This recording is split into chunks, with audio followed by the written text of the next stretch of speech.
In late December, far from any declared war zone, an extraordinary scene unfolded in the open waters of the Caribbean. A massive oil tanker, carrying nearly 2 million barrels of Venezuelan crude, was quietly making its way across international shipping lanes. Its destination was thousands of kilometers away.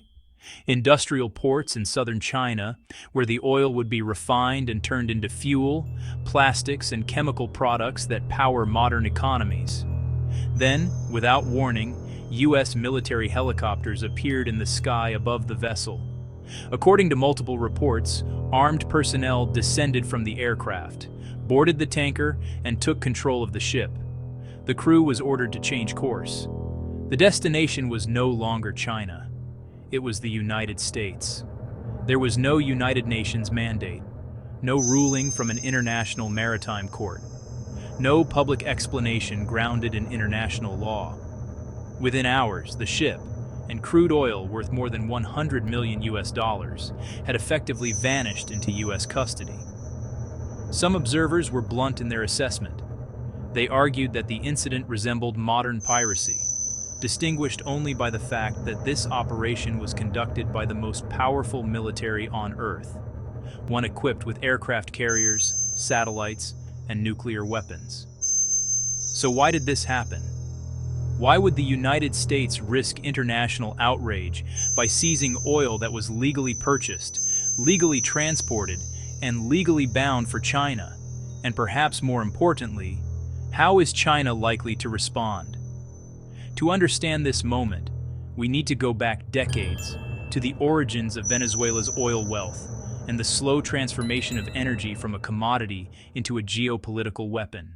Venezuela, sitting on the world's largest oil prize. According to the International Energy Agency, Venezuela holds more than 300 billion barrels of proven oil reserves, the largest officially recorded reserves on the planet. To put that into perspective, Venezuela alone possesses more oil than the United States and Russia combined. On paper, this should make Venezuela one of the richest nations in the world. But geology matters. Most of Venezuela's oil is located in the Orinoco Heavy Oil Belt, a vast region where crude oil is exceptionally thick, dense, and full of impurities. Unlike the lighter crude found in the Middle East, this oil does not flow easily. Extracting it requires advanced technology, complex chemical processing, and enormous sustained investment. For much of the 20th century, Venezuela simply lacked the tools to fully exploit its own resources. That changed in the early 1990s. Facing declining production and rising costs, Venezuela launched a policy known as Apertura Petrolera, or oil opening. The idea was straightforward: invite foreign energy giants to bring in capital, technology, and expertise. The United States was the obvious partner. American oil companies possessed cutting-edge extraction technologies, access to global markets, and, crucially, operated within a US dollar-based financial system backed by unmatched military power. During this period, U.S. firms gained stakes in some of Venezuela's most valuable oil fields. Massive projects like Zuata, Cerro Negro, and Hamaca each contained resources on the scale of tens or even hundreds of billions of barrels. For a time, it was a profitable arrangement for everyone involved, but that era would not last. The Chavez shock: oil nationalism returns. In 1999, Hugo Chavez was elected president of Venezuela. He came from a modest background, spoke openly against elites, and distrusted both domestic oligarchs and foreign corporations. From the very beginning, Chavez made one thing clear: oil would no longer be controlled by outsiders. Soon after taking office, his government rewrote the rules. Foreign oil companies operating in Venezuela were told they must accept state majority ownership under the National Oil Company, PDVSA. Profits would be shared differently. Strategic control would rest with the Venezuelan state. Some companies resisted. Two of the most prominent, ExxonMobil and ConocoPhillips, refused to accept the new framework. Their assets were nationalized, triggering years of international arbitration. Others chose a different path. Chevron, for example, agreed to form joint ventures with PDVSA and remained active in the country. But the message was unmistakable. The golden age of unchecked U.S. oil dominance in Venezuela was over. From Washington's perspective, this was not merely a commercial dispute. It was a strategic loss, one that would soon escalate into something much larger. Sanctions as strategy. Choking Venezuela's lifeline. In the mid-2000s, Venezuela was still producing more than 3 million barrels of oil per day. By the late 2010s, that number would collapse. Beginning around 2017, the United States sharply expanded sanctions on Venezuela, targeting not only government officials, but also financial transactions, sovereign debt, and PDVSA itself. Then came a critical move. Washington prohibited any company anywhere in the world from using the US dollar to trade Venezuelan oil. Countries that continued buying Venezuelan crude were warned they could face secondary sanctions, effectively cutting them off from the global financial system. The impact was devastating. By mid-2020, Venezuela's oil production had plunged to around 350,000 barrels per day, barely a fraction of its former output. Billions of dollars in PDVSA assets were frozen abroad. Export revenues collapsed from $73 billion in 2013 to less than $5 billion just 7 years later. But sanctions alone do not explain Washington's intensity. Behind Venezuela stood two powerful partners, China and Russia. As Western companies withdrew, Venezuela's oil industry faced an existential crisis. Fields were deteriorating, equipment broke down, financing dried up.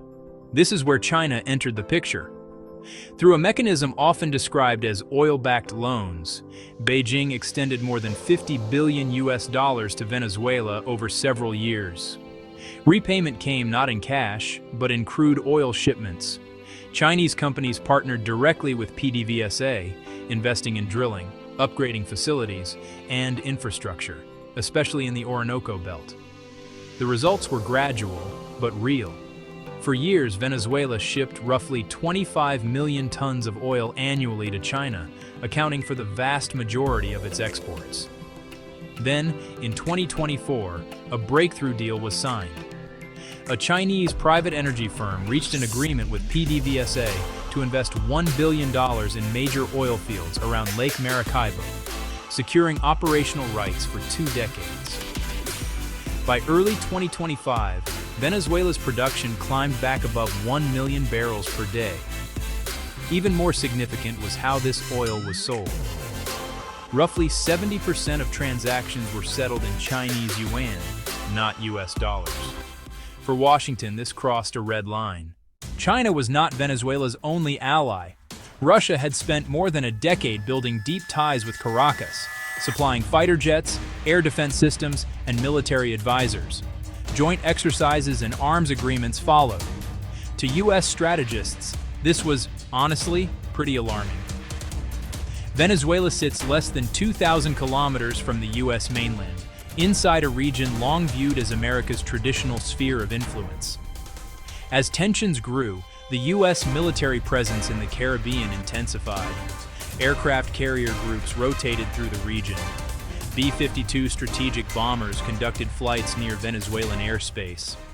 Then came the tanker seizure. In December, a supertanker loaded with nearly 1.8 million barrels of Venezuelan crude departed for China. The shipment was legally purchased, legally documented, and traveled through international waters. The vessel flew a foreign flag. It was operated by a Chinese-linked company.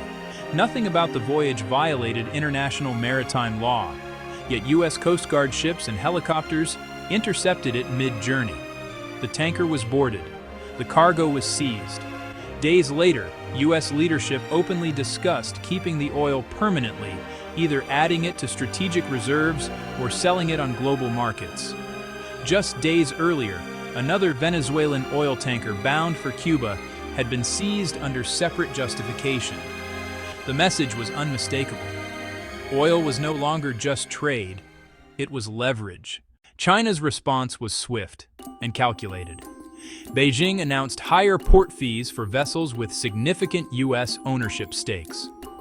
New transparency rules followed, requiring full ownership disclosures well in advance. In global shipping, port fees are unavoidable. Doubling them sharply increases costs, especially for U.S.-linked operators. But these measures may only be the beginning. China still controls critical pressure points: rare earth minerals, essential for missiles, fighter jets, and clean energy systems. Agricultural imports, vital to U.S. farmers. Market access, the lifeblood of multinational corporations. History shows Beijing is willing to use these tools, carefully, strategically, and with long-term goals in mind. What happened in the Caribbean was not an isolated incident. It was a signal that energy, shipping, finance, and military power are now deeply intertwined, and that the rules governing them are being rewritten in real time.